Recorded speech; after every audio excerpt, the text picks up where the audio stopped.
नमस्कार, मैं हूं प्रवीण मिश्रा और आप देख रहे हैं केसरी उजाला न्यूज़। कहते हैं सफलता उसी को मिलती है जो कुछ चीज़ें अलग तरीके से करते हैं।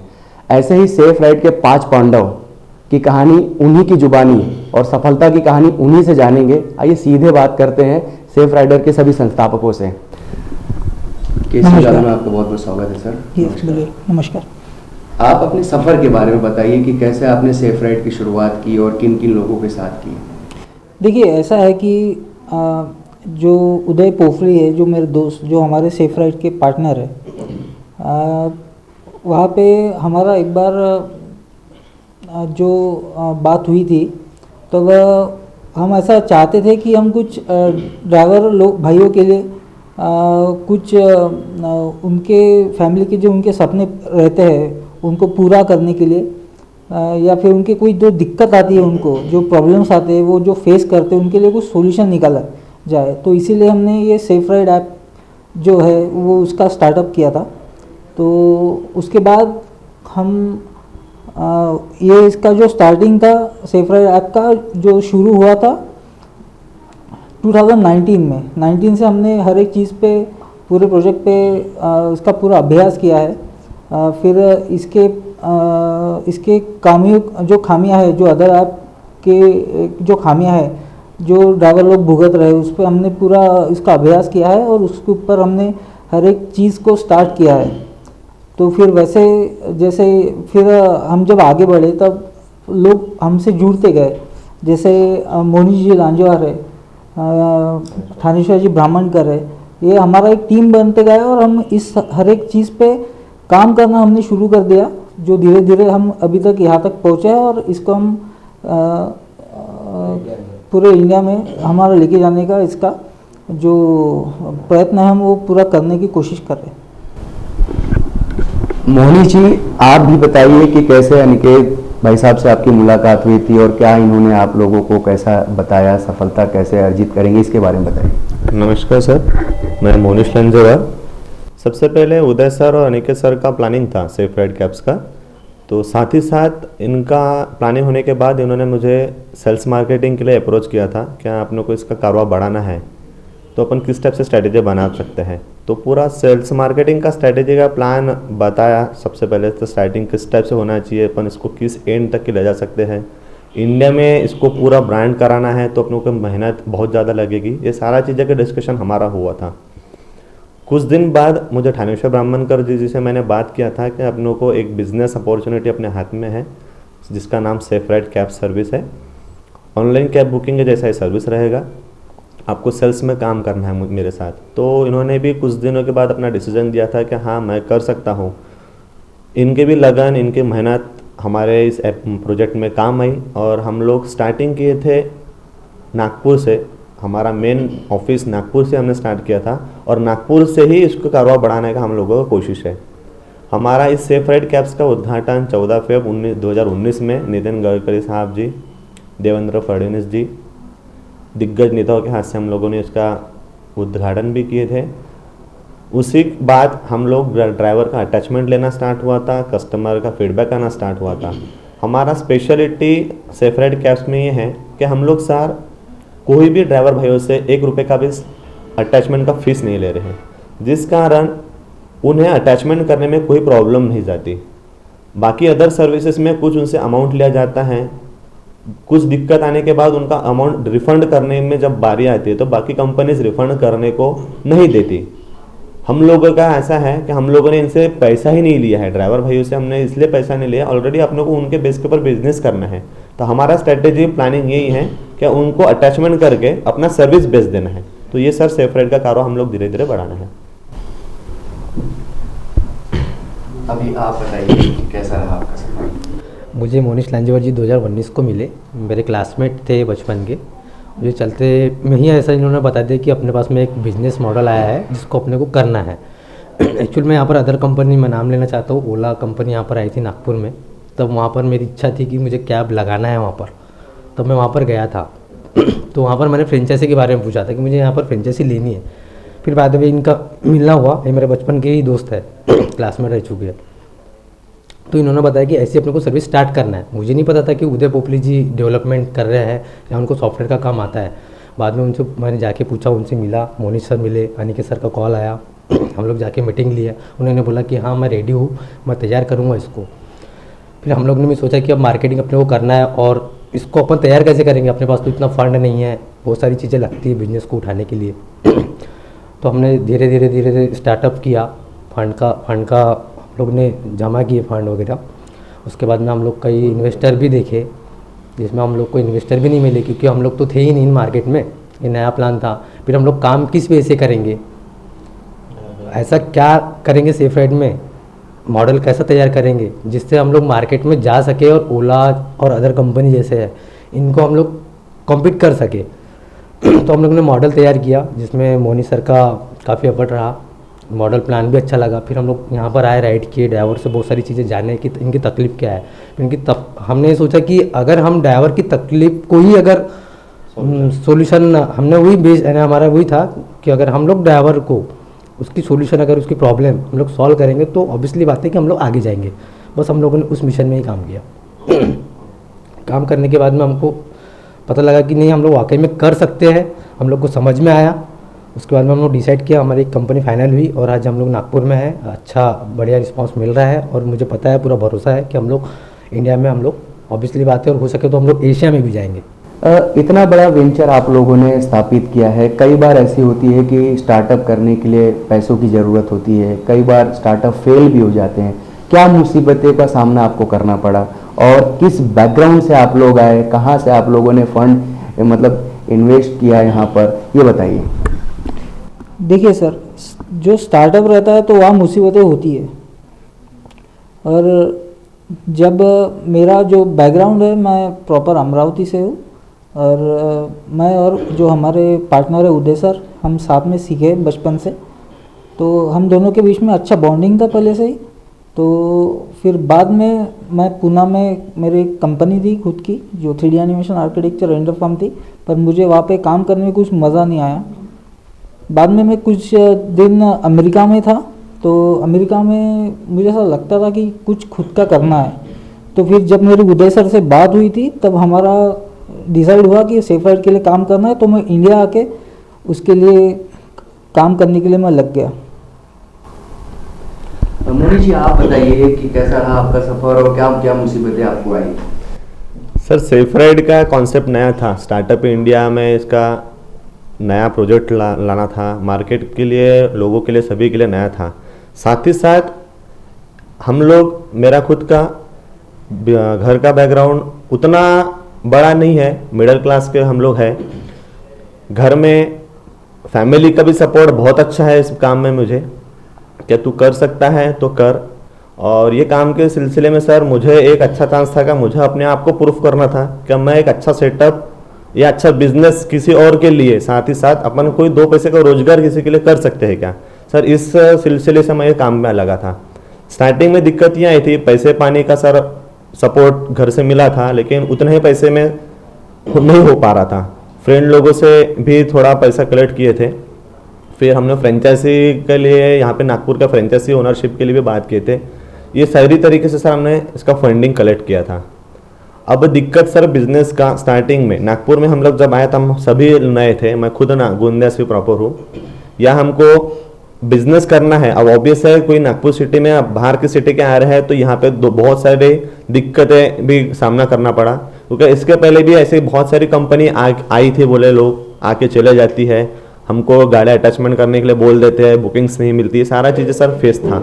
हम लोगों ने पहले दिन और आज के दिन में सर इतना फर्क है, पहले हम लोगों को गाड़ी अटैचमेंट के लिए घूमना पड़ता था और आज सर फोनो कॉलिंग में दिन में कम से कम 50 से 60 गाड़ी सर अटैचमेंट होती है। तो ये अपने आप में हमारे में बहुत अच्छे हम लोगों ने इंप्रूवमेंट ला है और सर ये इंप्रूवमेंट को और हम आगे बढ़ाने की कोशिश करेंगे। जब अनिकेत भाई और मोनिश भाई ने जब आपके पास ये प्रस्ताव लाया तो क्या दिक्कतें हुई, कहाँ से पैसा रेज किया गया? दिक्कतें तो बहुत सारी हुई। सबसे पहले तो मैंने अपने पापा को बताया कि हम लोग ऐसा कुछ करना चाहते हैं, जिसमें वो तो भरोसा नहीं कर रहे थे। उनका ऐसा कहना था कि इनको ये आता है क्या, मोनिश को ये समझेगा क्या, वो कर पाएंगे कि नहीं कर पाएंगे। मैं बोला नहीं पापा, कर पाएंगे, साथ के बचपन के जानता हूँ मैं, थोड़ा सपोर्ट करूँ। वैसे हम लोग तो मिडिल क्लास से ही है तो, और उनको पता है कि मैं ईमानदार हूँ और करता हूँ, बोलता हूँ। तो पापा ने बहुत सारा सपोर्ट किया मुझे। उसके बाद पैसे से तो कोई ये नहीं था, लेकिन जो भी थे रखे हुए कुछ कुछ मैंने अपने घर के गहने भी लोन में डाले हैं, दीदी क्या है वो, और बहुत सारे कुछ पैसे थे तो वो मैंने बिजनेस में लगाई। दिक्कतें बहुत सारी यही, नागपुर में कैसा नया काम था, हमको भी इसके बारे में कुछ नॉलेज नहीं था, प्लान तो सेट हो गया था, लेकिन मार्केट में जब नए उतरते तो हमको भी ड्राइवर से बोलने में बहुत सारी प्रॉब्लम आ रही थी। उन लोग अपनी प्रॉब्लम खुद बताते थे, तो वेरियस बार हर बार हम लोग को डेवलपिंग से लेकर मार्केटिंग स्ट्रक्चर तक के हर बार प्लानिंग चेंज करनी पड़ी, लेकिन लेट से हुआ। और फिर उसके बाद में जो दोस्त लोग रहते हैं वो भी रोकते, क्या काम कर रहा है, ये होगा कि नहीं होगा, या ऐसा आप लोग कर नहीं सकते। तो मुझे भरोसा था कि कोई इंसान अपने को टोक रहा है चलते चलते बार बार कि ये नहीं हो पाएगा, तो किसके साथ में काम कर रहा है, वो तो ऐसा है, वो तो वैसा है। बोला नहीं, अगर किसी ने अपने को टोका है तो अपन आगे बढ़ रहे हैं, इसका मतलब। तो ये बार बार होने लगा मेरे साथ में, तो बोला नहीं अपन तो जाएंगे, अब पक्का है। तो और दिक्कतें बहुत पहले आ गए रहते हम लोग, दिक्कतें आ गई कि लॉकडाउन भी था, और समझो कि लॉकडाउन भी हमारे लिए एक अच्छा ही रहा। मैं समझता हूँ बेहतर ही है, जो काम लेट से होता है वो बेहतर ही होता है, और बहुत बढ़िया सफ़र रहा, और आगे हम लोग बढ़िया करेंगे। एक लॉकडाउन महामारी में सभी व्यापार उद्योग धंधे बंद होने की कगार पर आए। लॉकडाउन में कई एकल व्यवसायों ने दम तोड़ दिया। ये लॉकडाउन में आपका काम किस प्रकार रहा, क्या मुसीबतों का सामना करना पड़ा? देखिए, हमारा काम 14 फरवरी लॉकडाउन के पहले ही शुरू ओपनिंग हो गया था, जो हमारा ऐप का था। उसके बाद काम जैसे ही पिकअप पकड़ता है, काम जैसे चलने लगता है, तो लॉकडाउन हो गया। उसके वजह से हमको दिक्कतें बहुत आई, क्योंकि फंड नहीं मिल पा रहा था, ना राइड्स आ रही थी, तो उस चलते हमको बहुत दिक्कतों का सामना करना पड़ा। बाद में अभी जब लॉकडाउन अनलॉक हो गया है, तब से थोड़ा ठीक काम चालू हो गया है अभी। एक विदर्भवादियों को आपने बहुत अच्छी सौगात दी है, फ्री राइड्स के भी आप लोग कैब में चला रहे हैं। एक अदर कंपनी से और सेफ राइड में क्या डिफरेंसेस है, इससे ग्राहकों को किस प्रकार से फ़ायदा होगा, ये बताइए। Sir, safe ride cab services में फैसिलिटी दो प्रकार की है। एक तो ड्राइवर फैसिलिटी भी बहुत अच्छी है सर, और दूसरी कस्टमर बेनिफिट भी बहुत अच्छा है। अदर कैब सर्विसेज में जीएसटी टैक्सेशन के साथ में सर कंपनी के खुद के टैक्सेशन रहते हैं, जिससे कैब सर्विस तो सेम ही है, लेकिन उनके फेयर चार्जेस सर बढ़ जाता है। उसका भुगतान कंपनी को तो ना होते हुए कस्टमर को सबसे ज़्यादा भुगतान भुगतना पड़ता है। सेफ राइड कैब सर्विसेज में सिर्फ जीएसटी टैक्सेशन के अलावा अदर कोई टैक्सेशन नहीं है, जिसका सीधा फर्क बिल में आता है कस्टमर के। सेफ राइड कैब सर्विस की हर एक राइड अदर कैब सर्विसेज से कम 30 से 35% का छूट मिलेगी, उसका लाभ मिलेगा। 30 से 35% का डिस्काउंट हर राइड पे सर मिलता जाएगा, जो कि अदर कैब सर्विसेज में उतना नहीं है। हमारे कैब सर्विसेज के ड्राइवर भाइयों का जो कि डायरेक्टली पेमेंट कस्टमर के साथ होगा, जहां राइड आपकी खत्म हो जाती है उसी समय कस्टमर ड्राइवर भाइयों को पे कर देगा। तो उससे ड्राइवर भाइयों का सीधा प्रॉफिट ये है कि आपको अपने पेमेंट के लिए भी वेट नहीं करना है। आपका जितना भी राइड का फेयर आया वो डायरेक्टली डायरेक्ट कस्टमर के अकाउंट से आपके अकाउंट में डायरेक्ट आ जाएगा। सर, इसका ये फायदा होता है, आप ना कस्टमर से कोई प्रॉब्लम जाती है ना ड्राइवर भाइयों से, दोनों सर इसमें हमारे साथ ना कस्टमर भी हैप्पी है और ड्राइवर भाई लोग भी हैप्पी है। हाल ही में नागपुर को छोड़ आपका किन किन शहरों में आप लोगों ने अपना काम यह भी स्थापित किया है, और आने वाले समय में आप लोग फ्री राइड ग्राहकों को दे रहे हैं, उसके बारे में जरा बताइए। अभी तो फिलहाल में नागपुर में सर्विस चालू है। हम लोग अभी इंदौर में और भोपाल, छत्तीसगढ़, पूना, हैदराबाद, बेंगलोर लॉकडाउन से पहले ही स्टार्ट करने वाले थे, लेकिन लॉकडाउन आने की वजह से हम लोगों ने वहाँ पर स्टॉप कर दिया। लेकिन नेक्स्ट मंथ हमारा फिर से ओपनिंग है पूना, मुंबई, बेंगलोर, हैदराबाद, भोपाल, इंदौर और छत्तीसगढ़। इसमें वैसे अपन नागपुर के लिए कल 25 दिसंबर है, क्रिसमस के दिन में अपन ऑल पीपल्स को फ्री राइड्स दे रहे हैं, जिस फर्स्ट राइड एंड सेकेंड ये वीकली ऑफर अपन चला रहे हैं न्यू ईयर में, जिसमें बहुत सारे स्क्रैच कार्ड भी अपन कस्टमर को देने वाले हैं, जिसमें 30 से 50 रुपये 70 रुपये तक की राइड फ्री होने वाली है ना। तो बहुत सभी नागपुर वासियों से मेरा एक रिक्वेस्ट है कि आप सभी सेफ राइड में एक बार यूज़ करके देखिए, एप्लीकेशन डाउनलोड करके देखिए, आपको पता चल जाएगा कि सेफ राइड क्या है। अगर मैं बात करूँ सेफ राइड का, जो इनॉग्रेशन किया था वो केंद्रीय मंत्री गडकरी साहब ने किया था, फडणवीस साहब ने किया था, तो स्टार्टअप के लिए क्या ऐसा प्रेशर था कि इतने बड़े नामी हस्तियों ने आपका एक इनॉग्रेट किया था? क्या किसी प्रकार का प्रेशर था स्टार्टअप के लिए? प्रेशर ऐसा कुछ नहीं था, बस हमको सिर्फ हमारे ऐप को बेहतरीन बनाना था, जो ड्राइवर भाई और लोगों के हित में काम करे। क्या उम्मीदें थी घर वालों को? और देखिए सर, उम्मीदें तो हर घर वालों को रहती है, बट जो भरोसा हमारे घर वालों ने हम पर दिखाया है और जिन परिस्थितियों में हमारा साथ उन्होंने दिया है और जो सपोर्ट किया है, उसके लिए मैं उनका धन्यवाद करता हूँ दिल से। एक सेफ राइड कहीं ना कहीं सामाजिक कार्यों से भी जुड़ा है। सुनने में आ रहा है कि आप लोग एम्बुलेंस भी प्रोवाइड कर रहे हैं, क्या है? एक्चुअल में कैसा होता है कि सामाजिक कार्य करना ऐसा होता है, अब हर कोई बंदा बिजनेस करता है और हर किसी की अलग अलग मॉडल होता है। हमने भी कुछ 4-5 लोगों ने एक डिसाइड किया था कि चलो कुछ और बेहतरीन करना चाहिए, ताकि कैसा है अपना कुछ फंड जो होता है, पैसा जो होता है, एक सामाजिक कार्य में हर किसी को देना चाहिए। तो हम लोगों ने सोचा था कि अपने पास में भी कुछ आएगा तो हम लोग भी नागपुर वासी हर शहर वासियों के लिए ऐसा कुछ करेंगे। तो हम लोगों ने एक बेस्ट सजेशन हमको मिला, जिसमें हम लोग नागपुर शहर के लिए 4 एम्बुलेंस कराएंगे, जिसमें हम लोग पेशेंट से कुछ भी पैसा नहीं लेंगे, कुछ भी भाड़ा नहीं लेंगे। वो एम्बुलेंस उनको सर्विस देगा और हॉस्पिटल पहुँचाएगा। सेकेंड, हम लोग ड्राइवर के लिए 2 लाख का इंश्योरेंस भी प्रोवाइड किए।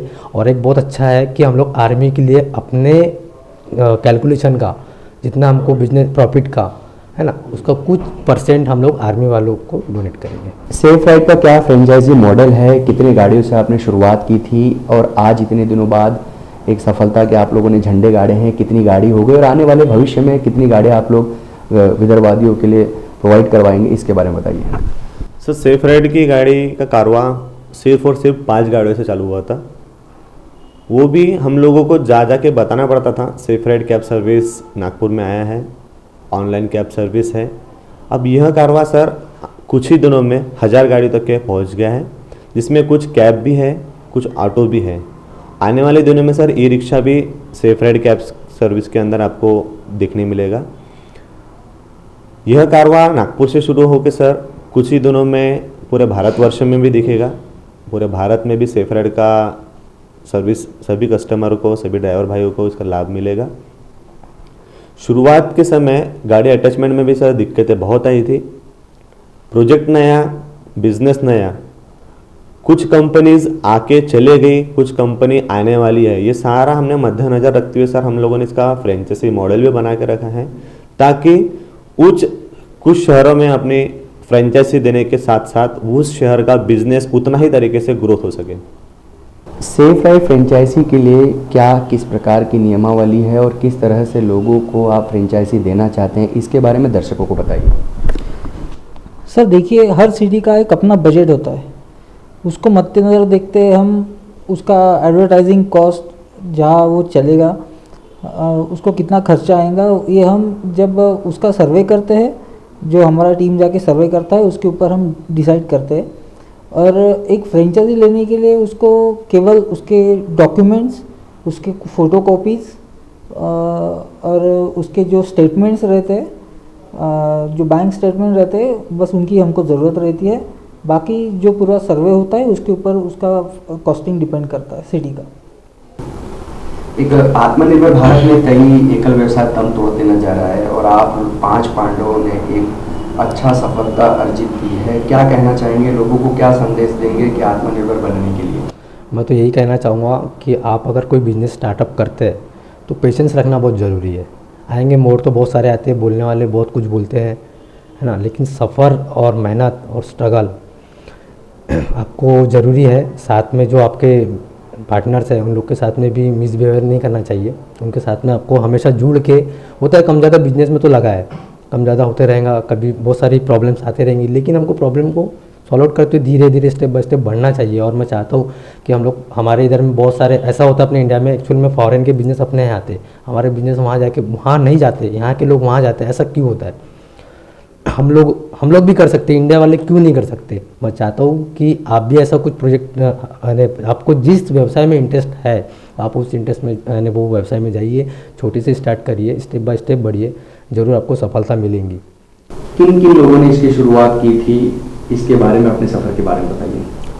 सर, सेफ राइड की शुरुआत मैं खुद मोनिश लांजेवार, अनिकेत तिड़के सर, ठाणेश्वर जी ब्राह्मणकर सर, रवि लांजेवार सर, उदय पोपड़ी सर, साथ ही साथ दस्तनानी सर, आशीष सर, आतिश सर, इन लोगों के साथ सर सेफ राइड का कारवां शुरू हुआ था। आत्मनिर्भर भारत की संकल्पना केंद्रीय मंत्री गडकरी साहब और मोदी सरकार के कार्यकाल के दौरान हुआ, जिसे कई युवाओं ने आत्मसात करते हुए कई बड़े पैमाने पर आत्मनिर्भर भारत की ओर से कई उद्योग धंधे और व्यापार की शुरुआत की। ऐसे ही सेफ राइड के 5 पांडव की जुबानी और सफलता की कहानी आप लोगों ने सुनी। इनका सभी ग्राहकों से एक निवेदन है कि सेफ राइड में एक बार आकर आप यात्रा कीजिए, आपको सेफ महसूस होगा। और कई प्रकार की जो सुरक्षा प्रणाली लेकर जो कार्य किए जाते हैं वो सारे इनके कार और इनके ट्रांसपोर्ट लाइन में सभी मौजूद हैं। कैमरामैन गोलू खोबरागढ़ी के साथ प्रवीण मिश्रा, केसरी उजाला।